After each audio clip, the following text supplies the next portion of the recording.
চাঁদিনী ঝড় এটা দেখো এটি কোন হইছি এই বলর পরিমাণ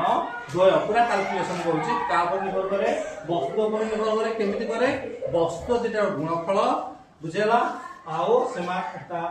বস্তু যেটা গুণফলর সমানুপাত হইতায় ও সেমানক মধ্যে ଥିବା দূরতার বর্গ সহ প্রতিলোমানুপাত এটাই সমানুপাত ও প্রতিলোমানুপাত কহিলে কোন তা চিহ্ন দেখো ফোর্স को माने बल को F बोले कहा जाए F is direct proportional to r एटा गोटे बॉडी तार वस्तु तो m1 एटा गोटे वस्तु तार वस्तु तो m2 आकर दिटांगर गुणफलर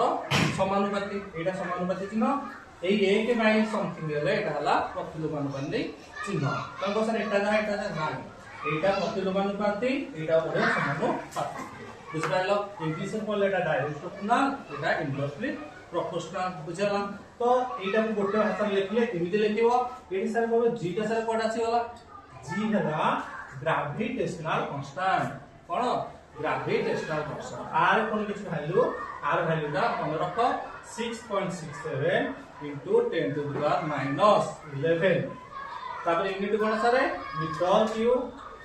মিটার কিউব কেজি র ইনভার্স সেকেন্ড মানে s লেখা আছে x র পাওয়ার -2 বুঝলা হ্যালো क्लियर आई थिंक तुम सब क्लियर हो जदि का न बुझ पाइल एनी डाउट कमेंट